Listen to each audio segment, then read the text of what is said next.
guys, gals, and non-binary pals. I'm Shannon Townsend. And I'm Richard Townsend. You are tuned into the Married Marks podcast, where we talk about the ins, the outs, the ups, the downs, the greatest, and occasionally the worst of professional graphs news from around the globe. If this is your first time tuning in, thank you so much. We really do appreciate that you're here. But hey, if it's not your first rodeo, you know how this goes. We love you extra, extra hard. Whether it is your first time or your 170-somethings, I don't remember. Do us a favor. Like, subscribe. Actually. Yeah, there we go. See? I know what I'm doing. Shut up. I'm a professional. And then I completely lost my train of thought. So thanks for that. Yeah, I'm just going to pick it up at some point because I don't know what else the fuck to do. This train is just off the goddamn tracks.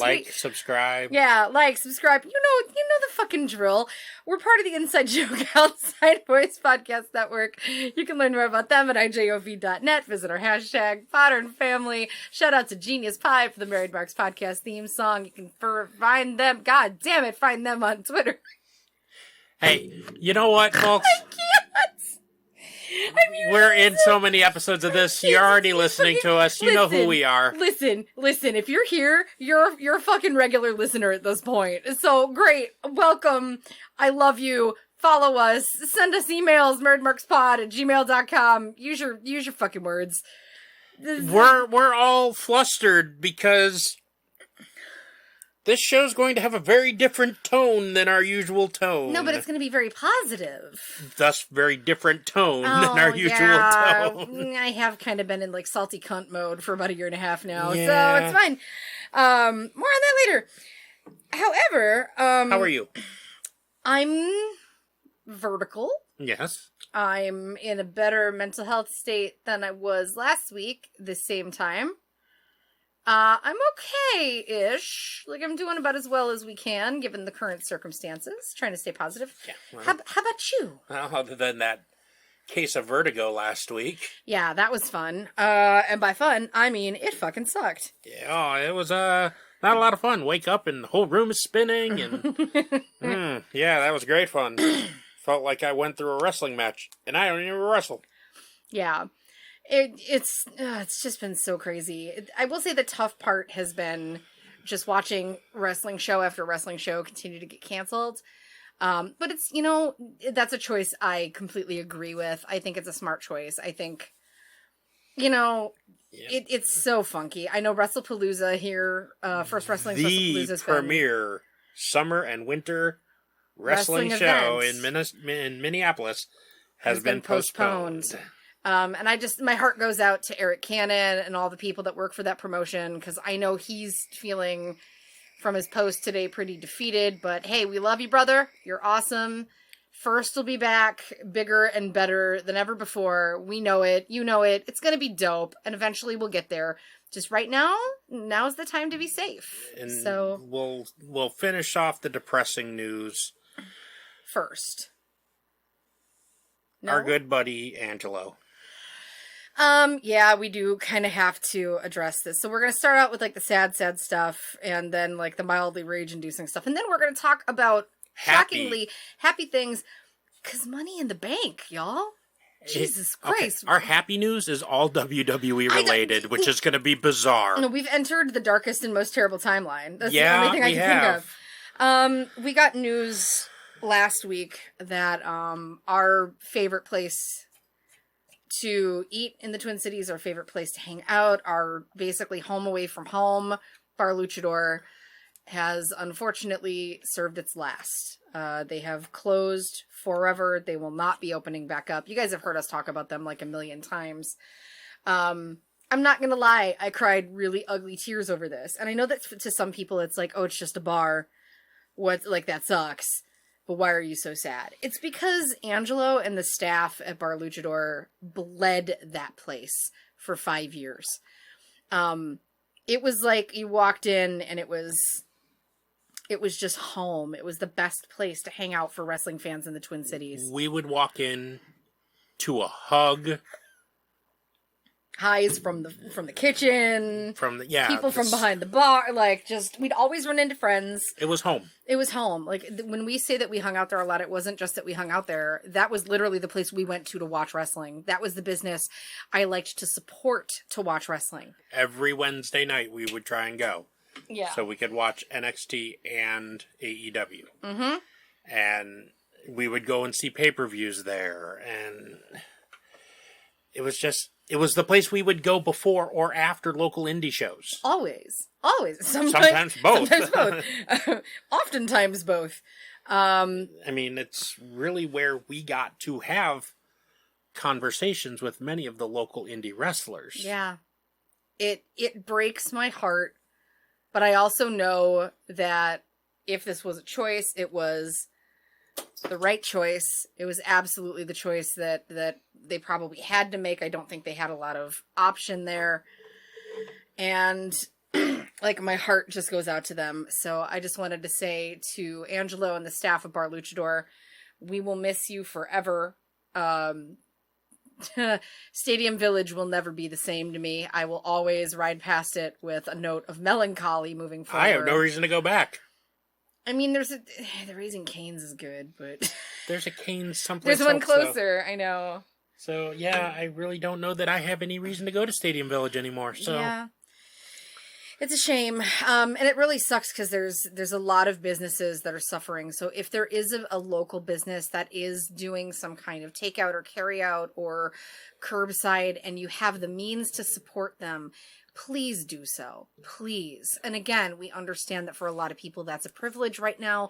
I'm not saying, bend over backwards to make things happen, but I am saying if you have the means and the ability to do so and do so safely and cautiously, please do, because these businesses are reliant on you to keep them afloat.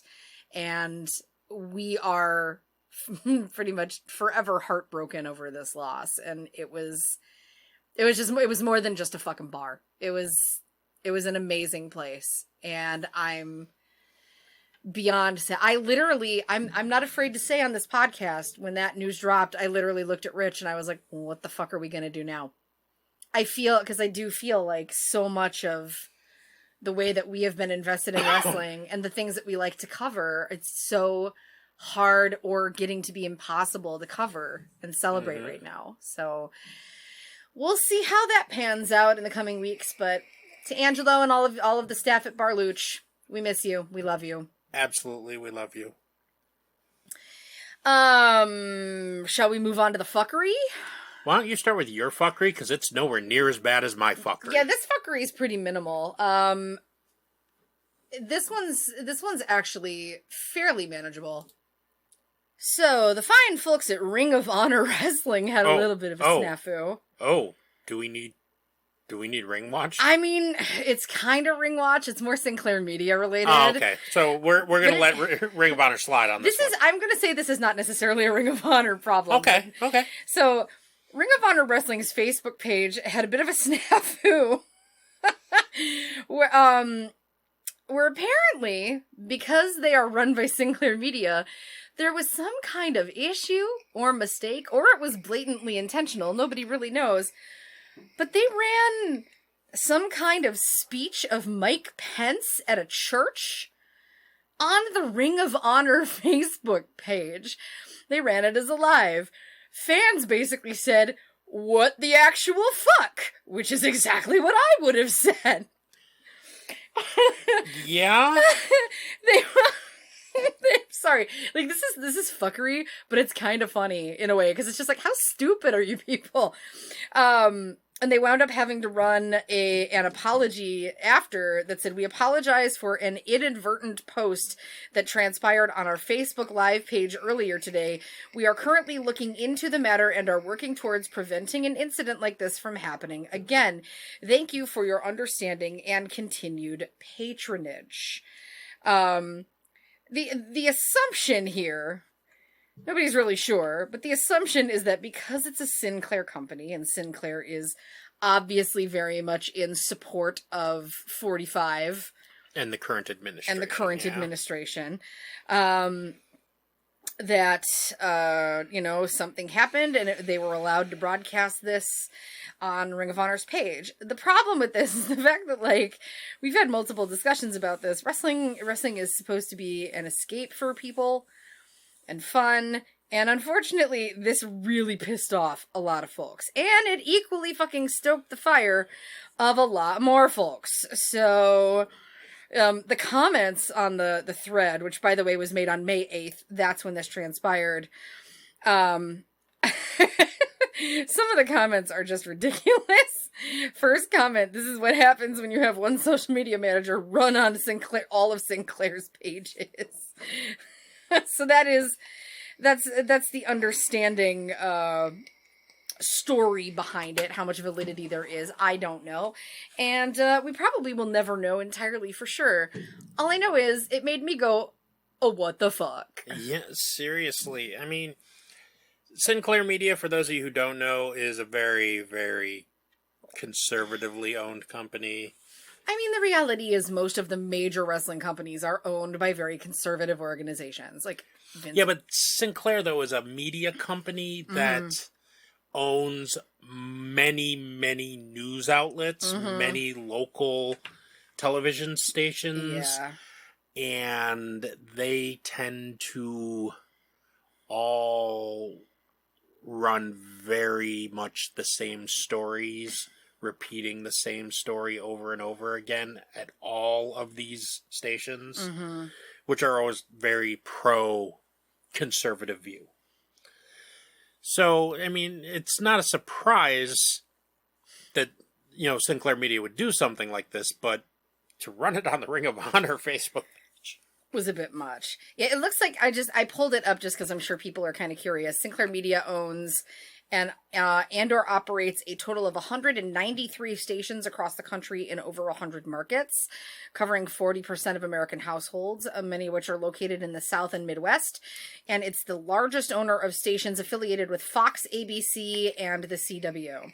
Sinclair also owns 4 digital multicast networks, Comet, Charge, Stadium, and TBD, sports-oriented cable networks, Tennis Channel, and Fox Sports Networks, and a streaming service, Stir, and owns or operates 4 radio stations in the Pacific Northwest. Among other non-broadcast properties, Sinclair owns the professional wrestling promotion Ring of Honor and its streaming service, Honor Club. Yes. So, there you go. And if you don't know, now you know. Honestly, I would have to believe they have a social media guy who works different of Sinclair Media's social media pages and either A, made the mistake, or B, was told to do it, did it, and Ring of Honor management had to clean up the mess. And womp womp. Yeah. Like, either way, it was fucking weird. Yeah. It was super fucking weird. What other weird fuckery we got? Okay, so rarely do we ever have to say this, but here is a trigger warning for our next story. Pertaining to sexual assault and domestic abuse. So if those are triggers or you find them triggering, now it might be a good time to jump ahead about 5-10 minutes. Yeah. So Alberto Del Rio. Oh God, that's all you. I shouldn't laugh, but like, goddamn, who has a history of domestic violence, as we've seen with the relationship he had with Paige, was arrested on May 3rd at 10 p.m. Was arrested for second-degree sexual assault felony. Wow. But he did post bond of $50,000.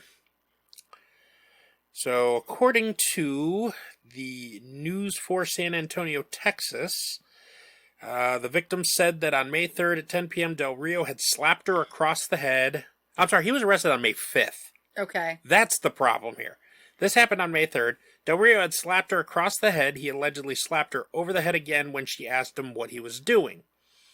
Apparently, he accused her of infidelity in their relationship, and when she denied it, he continued to hit her until she would admit it.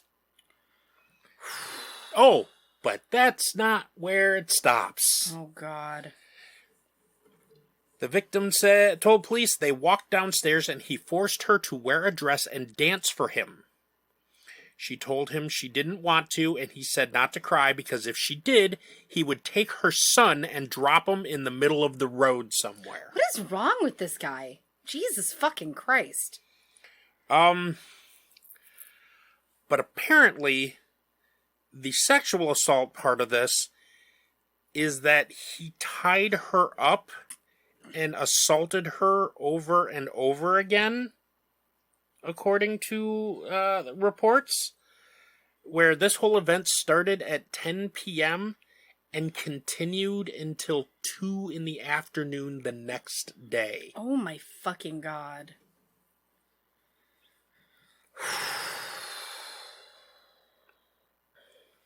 Wow. Yeah, wow. I mean... Can we... First off, Alberto Del Rio, piece of shit. Yeah. A giant piece of shit. I don't even have anything else to offer. He's an asshole and piece of shit, and I hope that he is held to accountability to the fullest extent of the law. Which, unfortunately, given this particular charge, won't be enough, because it never fucking is. No, it really isn't.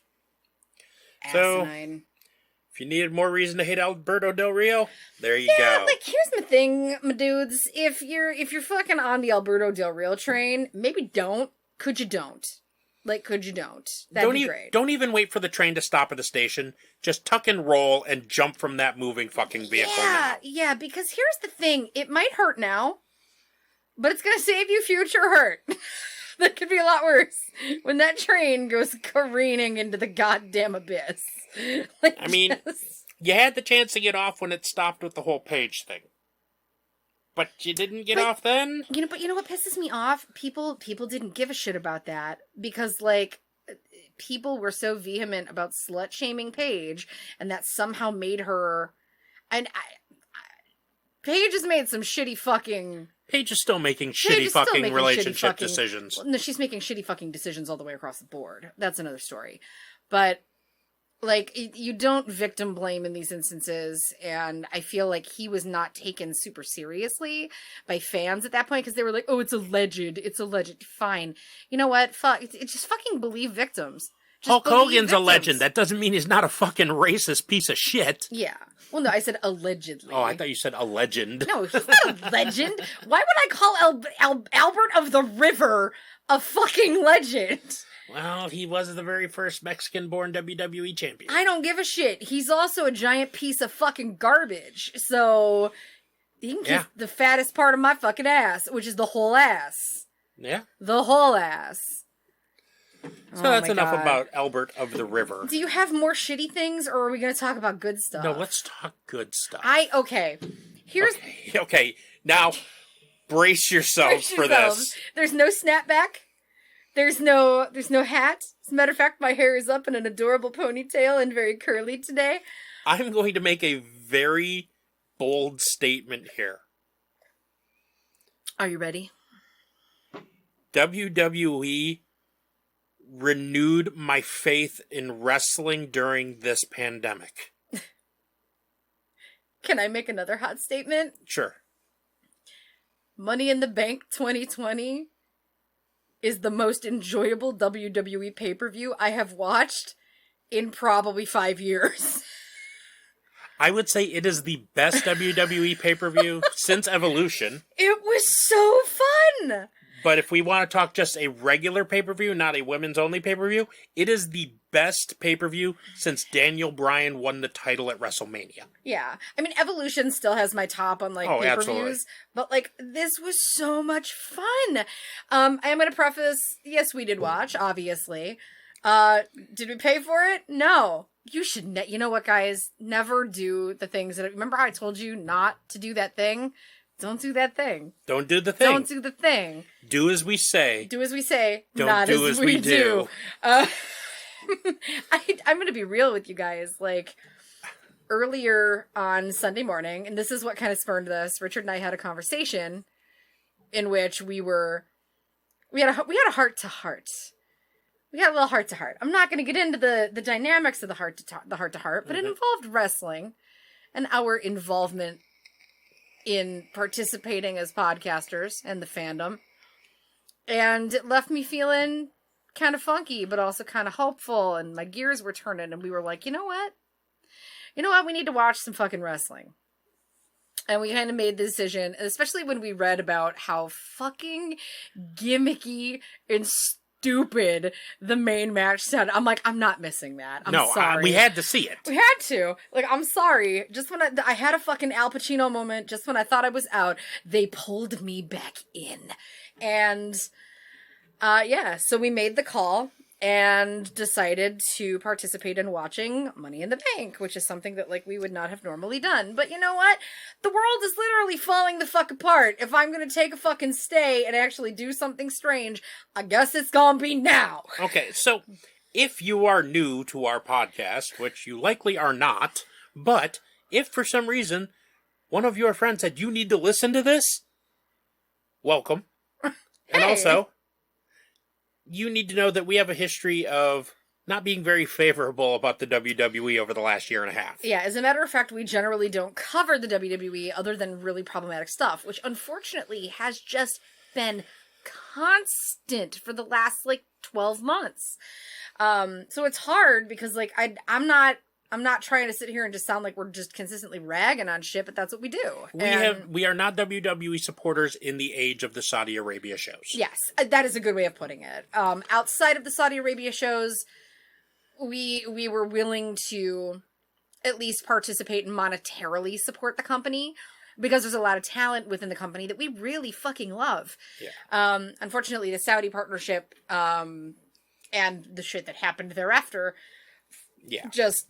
that was the nail in the coffin for me. And until that partnership is over, we're choosing not to support them monetarily.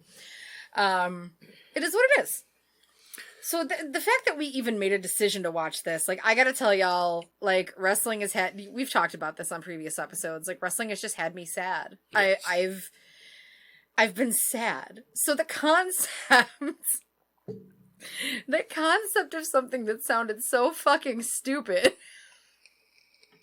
that it made me smile. I was like, no, fuck it. I don't care. We're gonna watch it. It's cool. We're gonna watch it. And you know what? Kudos to the WWE because I don't regret it.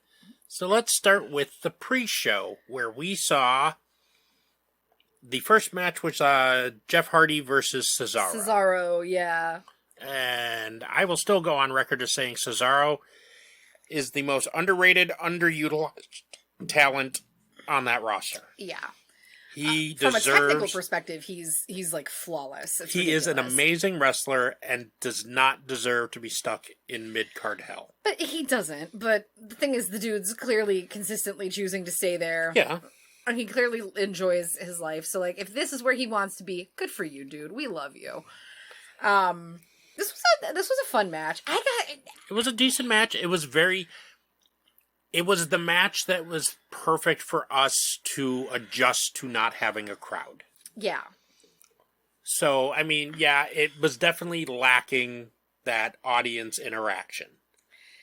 But we will talk about how that sometimes played to people's advantage later, though. Yes. We will bring that up later, because I do want to talk about that. And, the match was a good match. It was solid. I'm not going to lie. Jeff Hardy just makes me uncomfortable now. I'm just worried about him. That's the problem is, I can't suspend the disbelief enough to enjoy him. Yeah. Also, Cesaro, with the titty slap, you gotta pull the shirt down to, slap the titty. Hey. Sir, that's brutal. That hurt my nipples. Hey, if I'm gonna slap a titty, I don't want to slap clothing. I want to slap a titty. Yeah, but there's, better titties in wrestling. There's better male wrestling titties. Show and Yo together. I don't want to hurt my hand when I slap a titty. That's true.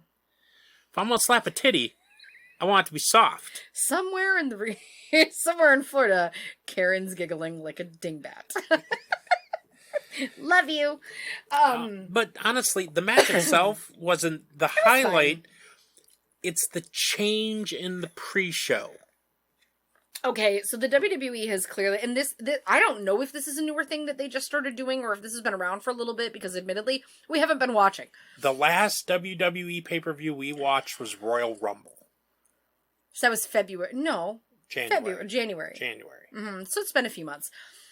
The flavor of the pre-show with this studio... Now, to be fair, it is something that we've seen AEW doing. Yes. With Tony. Yeah, but they weren't floating in front of a green screen. God, I hate that fucking graphic so much.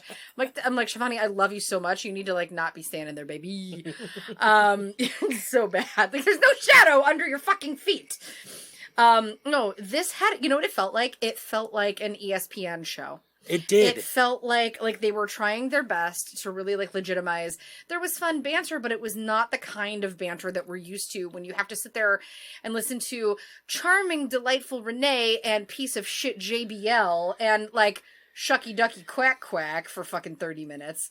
Which, no Tino shade on them. They're great, you know, other than JBL.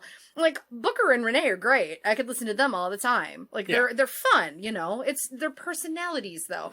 This was different. This had a very, like... Sports anchor, Sports Center feel. Yeah, it's like they were trying to bring a flavor of legitimacy to it.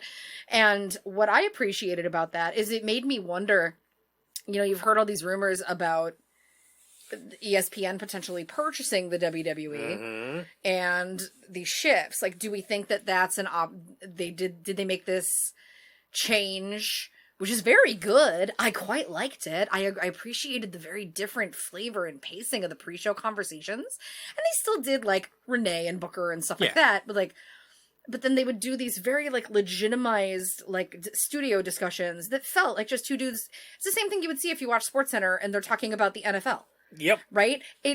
Do we think that maybe they're doing that as a way of saying, hey, look, this product can be represented that way? It's being legitimized as a sports-like show. And I feel like the WWE, to their credit, guys, I'm going to give them more credit. Hold on to your fucking butts. Like, they're really the only company that works for, other than, like, if New Japan America, if, like, New Japan US started doing that, it'd be totally believable to me. But, like, if they tried that flavor with AEW, I don't think it would work. And I definitely don't think it would work for Ring of Honor. So it was really interesting to me. It felt good. It felt right. I was like, this is new. This is different. This is fresh. It's like, I'm into this. This is very, very good. And the banter felt real and it was very fun. So I don't have a lot of complaints. It was just different and really cool. It was. So we moved to the opening of the show, and they curtain jerk with a fatal four-way tag match for the SmackDown Tag Team Championship. Current champions are the New Day, and they faced off against Lucha House Party, which was Lince Dorado and Gran Metalik, who definitely had a very different look to him from last time we saw. Yeah. He wasn't wearing, like, the full suit. He had, like, it was like straps. Yeah, it was different. Yeah, it was definitely different. I mean, I wasn't, like, not into it. He looked a lot like Juventud Guerrero. Yo, he totally had Juventud Guerrero. The hair was all kind of wild and feathered. The hair kind of, like, reminded me, it had a little, like, Jushin Thunder Liger thing going on. Very much so. Yeah, it was really cool. Versus The Miz and John Morrison versus the Forgotten Sons. Mm-hmm. And it was a pretty good match. It was solid. I still hate Fatal 4-Ways when people can tag in other members of other teams. I still want tornado tag matches. I want 4 members in there doing, like, the Fatal 4-Way thing, and then you can tag in your partners and whatnot. I much prefer that. That's so rare these days, though. Yeah. Like, they really don't do that, because I think it's hard to focus on, like, where the action is for them. I'm not sure when the New Day became champions again, but I did appreciate the fact that they were wearing armbands with XW on them for their brother Xavier Woods. Yeah, who is still recovering from an Achilles injury. Yeah. Also, they had that really good paint by numbers gear. Oh yeah, they did. Just adorable. I love New Day. New Day will never upset me. They're fantastic. So, and this is where we started to get the benefit of not having an audience. because there was banter between the wrestlers. Well, and like that you could hear, especially when you have like New Day in the ring. There's absolutely. always like Biggie never shuts up. He's just a trash talker and a half. Yeah, I mean, so's Kofi. Yeah, I mean, Kofi is great at trash talking. I mean, like all three of them are really great at trash talking. Let's just be honest. Yeah, this was really fun. It did make it easier to kind of hear the banter and to hear all the stuff going on back and forth between everybody in the ring. Once you kind of got used to it and you eased into it, I feel like the banter that I heard on this pay-per-view in the ring was actually way more enjoyable than anything I've seen on like AEW, because we've watched some of the matches that have been happening on Wednesday nights. It just felt different. Like it felt good. It felt like, okay, these are characters that it's fun to be able to hear what they're saying for a change. Whereas, like, I don't really give a shit what Jake Hager has to fucking say in the ring. So, whatever. It's fine. Match ended with the New Day retaining their titles. Nothing big there. Next, we moved on to what was supposed to be R-Truth versus MVP. So let's start with R-Truth's entrance. I love Ron Killings more than I love life itself, and he needs to never change. Jesus Christ. I'm so sorry, guys. Can I just tell you, this is the segment that, like, cheered. Last week fucking sucked for me. I got so much bad news last week. I literally cried every single fucking day for more than 7 days, but, like, especially for 7 days. Richard will vouch for me. Oh, yeah. It was a bad week for Shannon. It was. It absolutely was. Shannon had a very emotional week. This fucking match made me laugh so hard I had to go to the bathroom because I almost pissed myself. Like, R-Truth coming out, Truth is singing to an empty arena. Like, so this is what's funny. He comes out and he's doing the whole, like, people over there, what's up, right? And I'm like, Truth, no one's there. And he's like, what's up? And he's holding the mic out. And I'm like, Jesus Christ, okay. Is he just leaning into the gimmick, or is he just being a dingus and doing what he's supposed to do? And then he gets to the ring, he's like, WWE Universe, make some noise! And holds the mic out, and silence. It's like crickets. I couldn't take it. I'm sorry. It killed me. Maybe it's because I follow him on TikTok, and I can't, like, his TikTok is just, it's that. All the time. It's just that. It's peak R-Truth all the fucking time. And I love him. Oh, god damn it. It's still so fucking funny. He just kept leaning into it. That's legitimately one of the funniest things that made me laugh almost as much as the Pokemon Go bits, which I know pissed people off. And I thought they were fucking great. Like, just showing up in the middle of matches, trying to, like, catch Pokemon. So fucking stupid. Oh my god. So, yeah, next comes out MVP. In very good gear. In that good Black Panther gear. Uh-huh. Mm-hmm. But then Bobby Lashley comes out. And Bobby Lashley wasn't supposed to be a part of this match. But Bobby Lashley came out. Bobby Lashley in his hand-me-down Seth Rollins gear? What the fuck was up with that? It was not good. He came out to give MVP the night off. The night off. Quote unquote. Yes. Also, can we talk about, like, that is the only travesty in this scenario, is that we didn't actually get to watch MVP fucking wrestle. Yeah. Which kind of pisses me off, because he's so fucking good. So Bobby Lashley then, R-Truth decides that he was like, oh, good, I get the night off too, great. And Bobby Lashley denies the night off to R-Truth. It is a very quick squash match. Bobby Lashley defeats R-Truth. But I think the best part was the callback to this later. Yes. Backstage. They're interviewing Truth, and Truth's like, MVP is a tough opponent. Man, he lost some weight. He got cut. I'm just like, Truth. Truth, who hurt you? And Truth has decided that he wants to win back his 24/7, 365, I-95. I should have written it down. It was so fucking 52-week something or other title from Tom Brady. That's what he said. Current holder is Gronk. Yeah. So I'm sorry. Everything about Ron Kill. If you also, I guarantee you, any 24/7 stuff that they're doing, he's gonna put on his TikTok. So if you're a TikTok person, please fucking find him on TikTok. You will not be disappointed. It is legitimately hilarious. Oh my god. It is the number one Ron Killings is the account. Yes. He's currently at 678.7 thousand followers on TikTok. Not too bad. Oh, it's actually pretty good. Also, Nia Jax is on there now. Yep, Nia Jax is on there. She keeps showing up in his videos. AEW is on there, so definitely, follow. There's a lot of wrestling stuff out. Colt Cabana's on there. Honestly, follow Shazza McKenzie. Shazza McKenzie is on there. She's my favorite because she's just doing workout stuff and TikTok dances right now, and it's giving me life. Colt Cabana's really good. Colt's is fucking funny. TikTok too. Colt's is funny. So next, we move on to the SmackDown Women's Championship, which was Tamina versus Bayley. Now, the setup for this, I found out, was that Tamina pinned Bayley in a match. They explain it, which set up the championship match. And the match was pretty good. Tamina apparently is now a babyface. It's a very different... Is going through anger management or something like that. It's a weird flex. She's still... Here's the part that I'm not... And I hate to, rag on her. I'm not trying to rag on her for it. I didn't really get any difference of personality out of her for the story. It's she looks like $1 million. Her work was fucking solid. I just feel like her character work was not great. Bayley...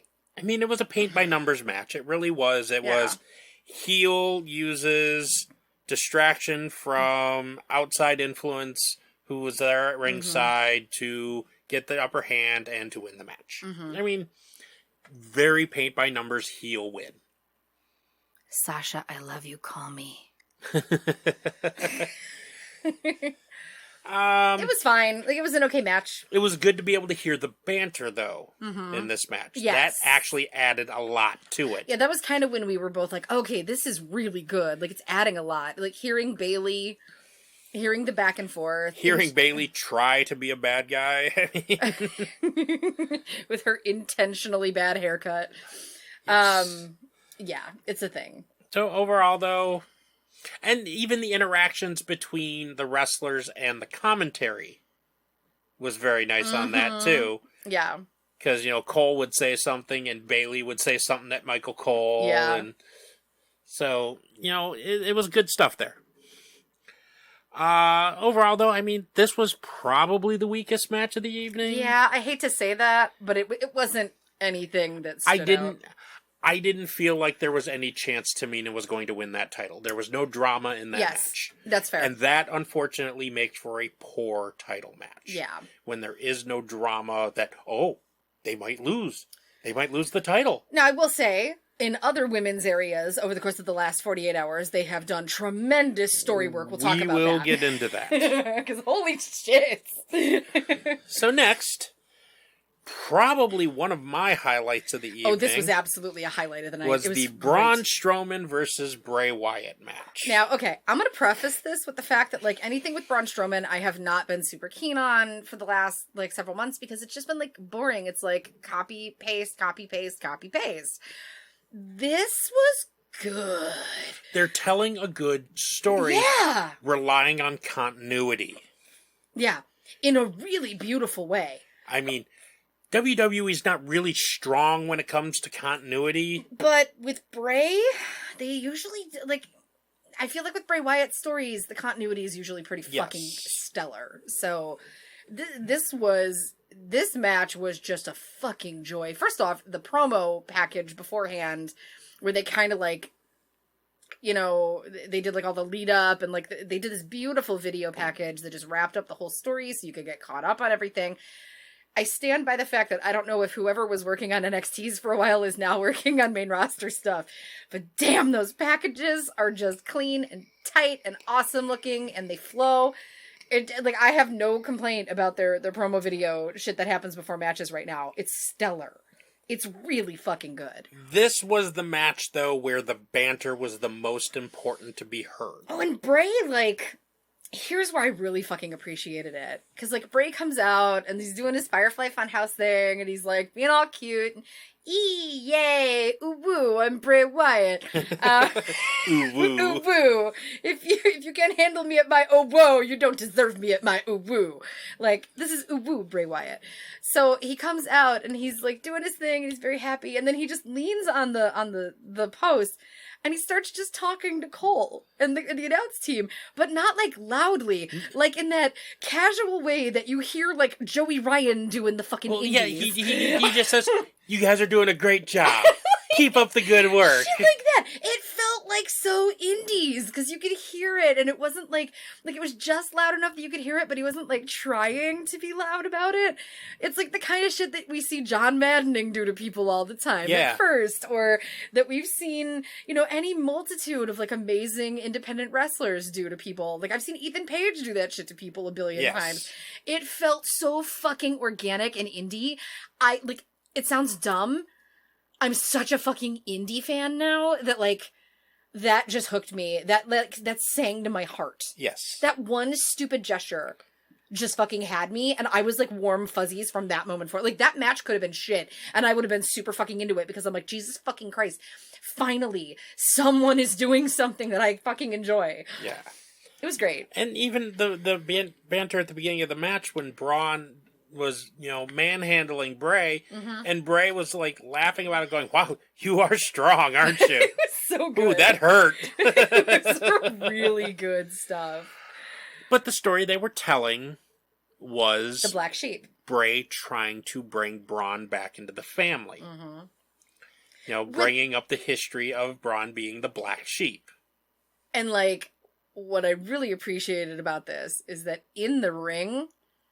we got sequential storytelling of Bray. This was awesome in-ring storytelling. If you want to see like a definition of in-ring storytelling, go watch this fucking match.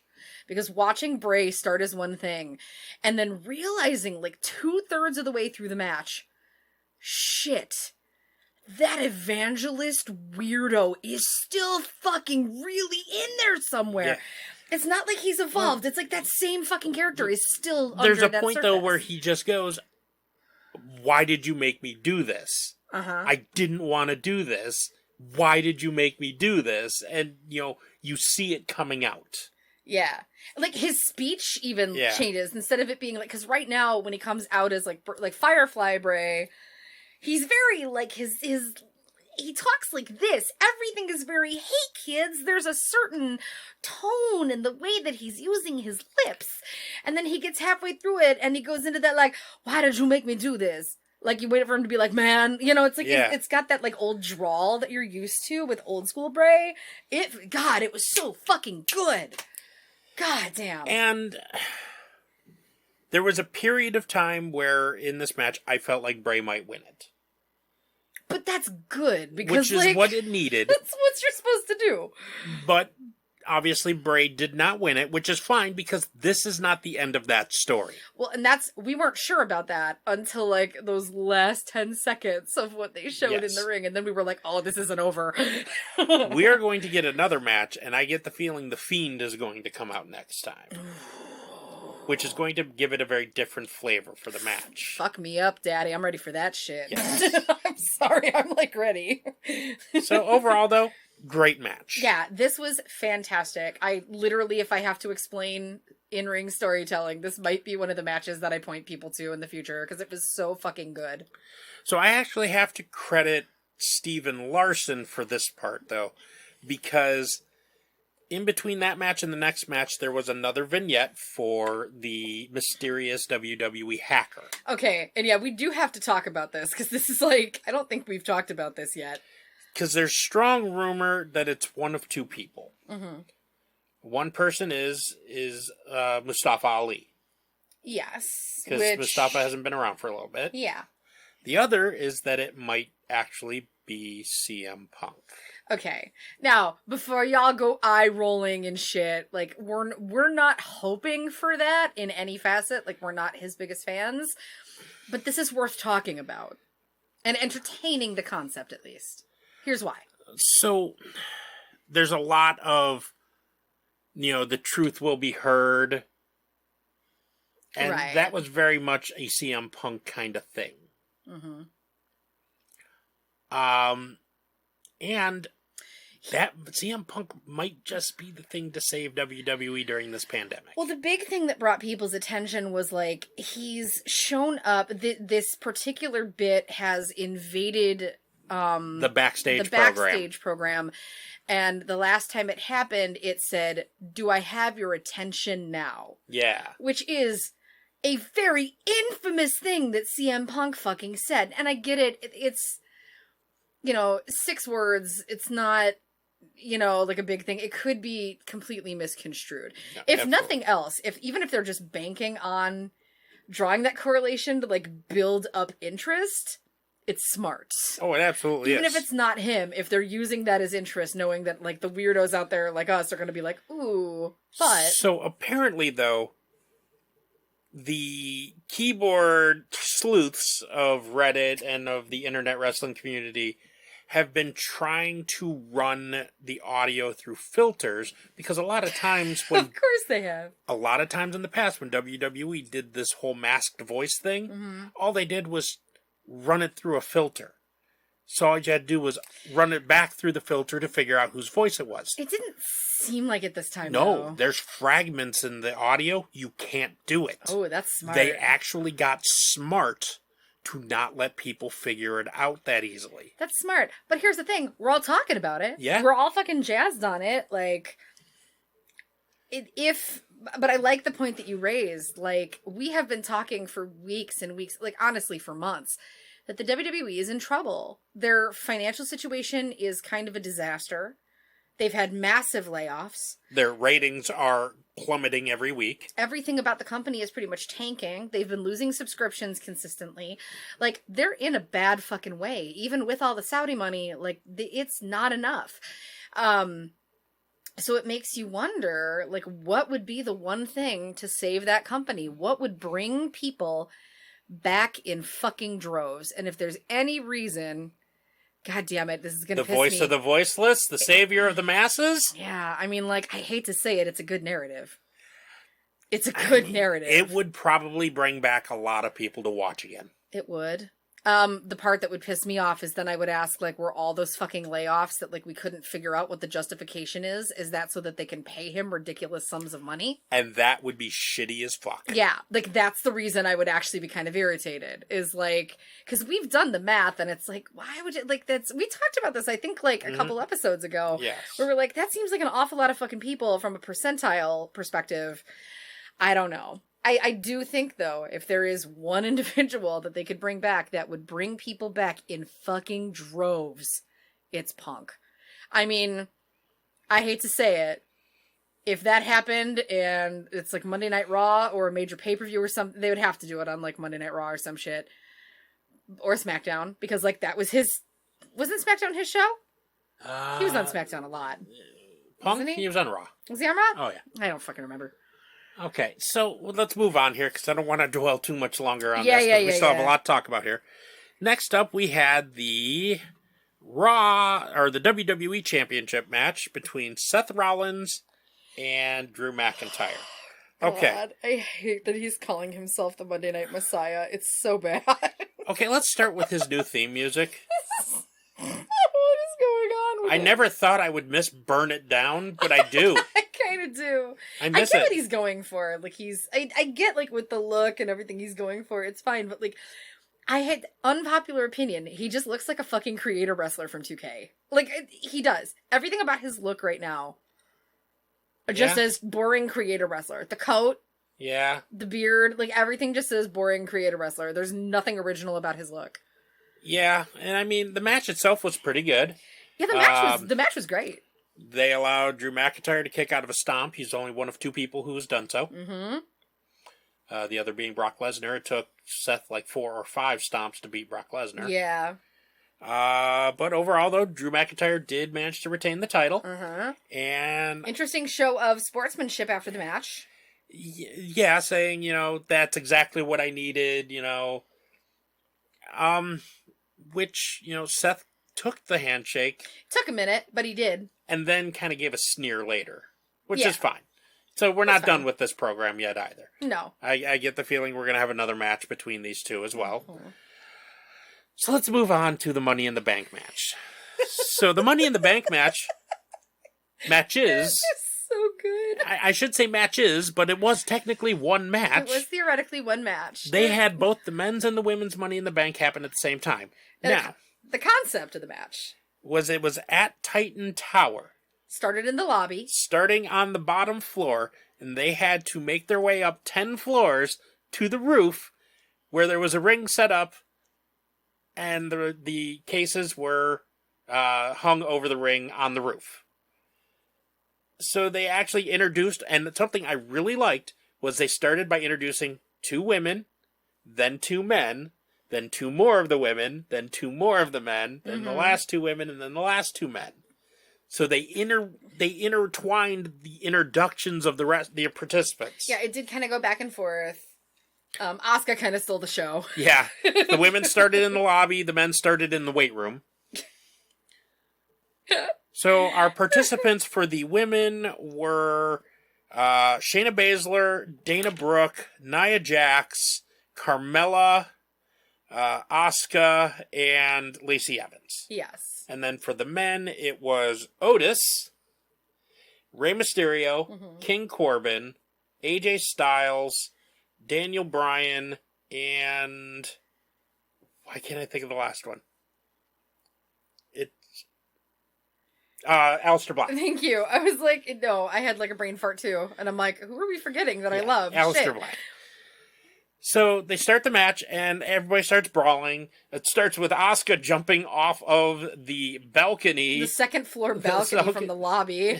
Onto all of the women. Being peak fucking Asuka, which was fantastic. Running into an elevator to go up. And giggling the whole time. Yes. Men are brawling in the weight room, and Baron Corbin throws a weight into one of the mirrors in the weight room. Which was a really great moment. And had this look like, oh, shit. I'm in trouble. Well, no, it's like 7 years bad luck now, bud. 7 years, nothing. Mr. McMahon's going to be pissed. He was already pissed. Yes. We'll get to that. So they started doing a lot of gimmicky shit, though. So goofy. Which I loved. And I get it. A lot of people don't like their comedy in their wrestling. I didn't mind the comedy. I felt like the fucking legacy appearances were stupid. I didn't mind Brother Love coming out of a bathroom stall. The Brother Love one was the only one that didn't bother me. Because it was just like, I love you. And then Ray's like, I love you too, but I gotta go. Like, that was it. Like, that was simple. The other two, like, the Doink one bothered me because, like, you can't do that. Doink's dead, man. Yeah. Don't do that anymore. You can't Doink's do gone. that. Doink is gone. Yeah. I'm glad we didn't have to see Hulk Hogan. Barf. But so there's lots of different areas where they get to another floor, and then there were interactions between the women and the men too. Which was fun. It was really fun. Yes. I mean, overall, Carmella goes into the conference. No, it was Dana Brooke grabs a Money in the Bank case that's hanging over a conference table. A conference table. Apparently, it was the Money in the Bank conference room. Which, as many people in here might roll your eyes about that, trust me, major corporations do theme their conference rooms sometimes. That is viable, that is an actual conference room. And it was fucking funny. Also, the fact that Stephanie's bits were clearly recorded elsewhere and just, like, interjected was funny as shit. It was great. I thought it was funny. The throwback to AJ Styles being buried alive by The Undertaker at WrestleMania in the Boneyard match. Yeah, he had, like, a mental breakdown in the fucking hallway. AJ Styles and Daniel Bryan wrestling into Vince McMahon's office. Okay, that was actually a highlight. Just because they were so fucking sheepish. And then as they're getting ready to walk out, AJ's like, put the chairs back, man. Like, they put the chairs back. Sorry, boss. They just kind of like shuffle out, and then they get back in the hallway. He's like, you were a wuss. I was a wuss. You were the one that said to put the chairs back. I did, didn't I? I did, didn't I? And there's this awkward pause. And then they just started fighting again. So eventually they make it up to the roof. And we're going to start with the women up on the roof first. This was dope. This was so dope, though. So the women up top were Asuka and Nia Jax. And Lacey. And there was a, back and forth. Who's going to get it? Who's going to get it? And I was actually quite surprised to see that Asuka won that match. I was very excited to see that. And they put a lot of shine on Nia that whole match, too. And on Lacey. And on Lacey. But I don't give a shit about that. I give a shit about Nia. See, here was my thing, though. Why was Shayna Baszler not in that mix at the end there? Yeah, well, apparently because, Shayna's opportunity to go fucking hard happened on Raw last night, and it is a special level of brutal. I will need to show you the footage. That's odd. That's odd. Hilarious. It was like, Shayna, baby, calm down. So Asuka is Miss Money in the Bank. Yep. Next, the men show up. And let's talk about Baron Corbin, shall we? Capital fucking murder. Murdering Aleister Black and Rey Mysterio Jr. You literally just threw two men off the top of a building. You can't do that. Yeeting them off the roof of the building. Even Keith Lee is like, nah, man, you can't do that shit. Keith, I yeet men for a living Lee is like, nah, man, nah. It was so fucking funny. Which leaves us then with Otis and Baron Corbin and AJ Styles all kind of making a play for the case. And we consistently thought for sure that AJ was going to win this. We were like, they leaned so heavily into the narrative beforehand. I was leaning either AJ or Baron Corbin. I would have been fine with Corbin winning. A heel holding that case is always good. It's always good. It really is. Because a babyface, you're going to announce your cash-in. You're not going to, take advantage of the situation. You're going to announce your cash-in. Right. So a heel holding it is great because you never know when that cash-in's going to happen. Mm-hmm. So it eventually comes down to AJ and Baron at the top both holding the case. They get it undone. They're both holding the case. And something happens, and they drop the case into Otis's hands, and Otis is the Money in the Bank winner. This was so perfect. It was kind of the outcome I wanted, but not the outcome I ever would have dreamed would happen, and it was perfection. I'm here for it. I ignored the food fight because I hate the food fight thing. No, we really hate the food fight thing. I don't like the food fight thing, although it was kind of nice to see food get thrown all over Paul Heyman. But, yeah, I mean, the food fight thing, whatever. We see that every 4th of July. They always have a food fight for 4th of July. But it makes me extra uncomfortable in the era of COVID. I'm like, oh my fucking God, guys, no. But yeah, a really solid show. Dana Brooks slipping on a wet floor that was being mopped by a custodial. And hitting her head. Yeah. I mean, there was lots of neat little things, little hokey things, but also continuity. You see a guy mopping. Yeah. And then you see somebody slip and fall on the wet. It was very old school, hokey WWE. I was fine with it. It was fun. It was really a fun pay-per-view. So let's move on to the last nice thing I want to talk about with WWE. And then we'll wrap it. Which followed up with opening on Monday Night Raw. Becky Lynch making a career announcement on Monday Night Raw. If you haven't seen the footage, you need to go look it up because it is very emotional and it's a beautiful moment. And Asuka needs to never change. So we had Becky Lynch come out and you could tell something was up right away. Yeah. Because not in my opinion, not in an acty kind of way. No, you could tell. Because we've seen Becky be very emotional before and very honestly emotional on the shows. So, and it was very much a retirement style speech. Yeah, it felt weird. It felt very Daniel Bryan's retirement, Edge's retirement. Yes. D-Bry's retirement is what I was thinking of. Talking about how, the fans embrace this Irish girl who liked puns and toast. Yes. But then she said she had to go away for a while. And then Asuka comes out. Throwing a fit. Because Becky had the case. Yeah. Well, throwing a fit because Becky had the Money in the Bank case. And Becky opens the case because they actually said the reason why Asuka couldn't open is because there was a combination lock and Becky knew the combination. Mm-hmm. And when Becky opens it up, the title was inside the case. Yeah. The match the night before was not for an opportunity, it was for the Raw title. Women's title. And the reason for that... Asuka takes the belt and runs around, I'm the champion! Which, God, Asuka never change. And then Becky says, you go be a warrior. I'm going to go be a mother. So Becky is pregnant with... It's Becky and Seth's child. Yeah. Which, by the way, I don't think, looking at the reactions, that they told Asuka what was happening. Because Asuka's reaction, it was like pure kana. It was actually like just very honest reaction, and it's very sweet. So PWI is actually reporting that not only did Asuka not know that Becky was pregnant, Asuka didn't know she was the champion. Interesting.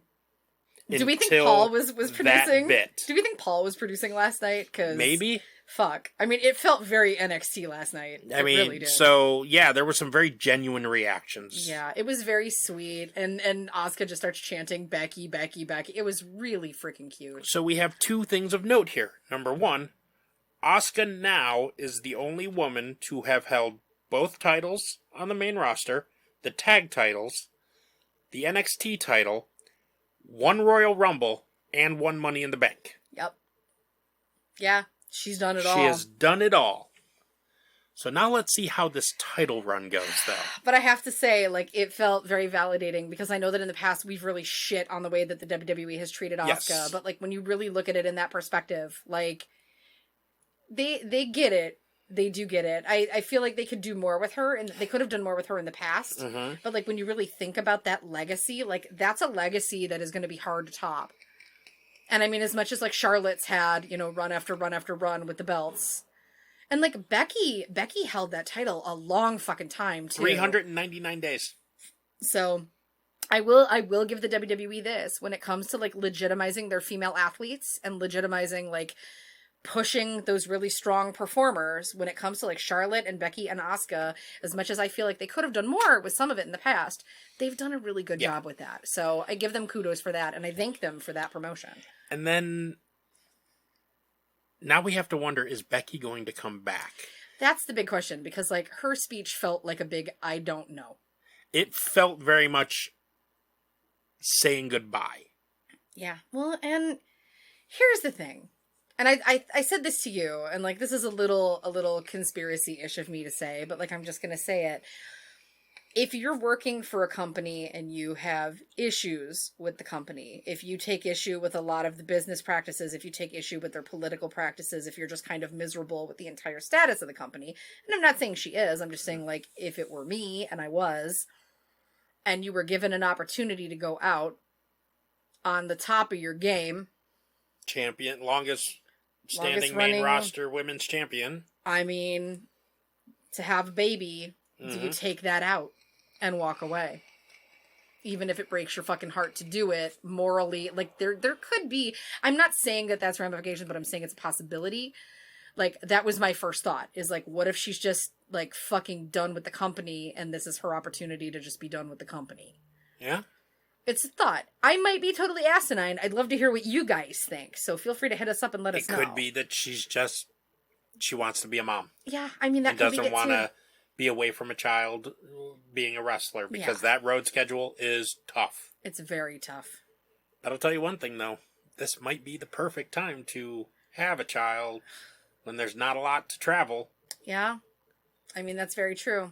So, regardless, super congrats to Becky and Seth. It was an emotional evening, but in a good way. Like, it was good stuff. So, overall, WWE did a lot of good this weekend. Kudos to them. It was an excellent pay-per-view, and the follow-ups on Raw that happened were fantastic as well. Yeah, so, you know what? I can't say anything bad about that. It was good. It was great. It was great all around. It was the creativity WWE needed. Yeah, it really, really was. It was different than what they had been sending us. Mm-hmm. And I loved that. Yeah. So that's about it for this week. Yeah, I don't really have a whole lot else. Yeah, I got nothing. We'll talk again in 2 weeks. I think we'll have Double or Nothing here soon. Yeah, to that's talk coming about. Up, so. And rumor has it we might start getting some New Japan Empty Arena shows. Oh, please, please, please. That would make my day. Ugh. Fingers crossed on that one, everybody. So there is talk of it. So we'll find out more, and we'll let you know when we do. But until then, I'm Richard Townsend. I'm Shannon Townsend. And we will speak to you in 2 weeks. Wash your hands and make good choices.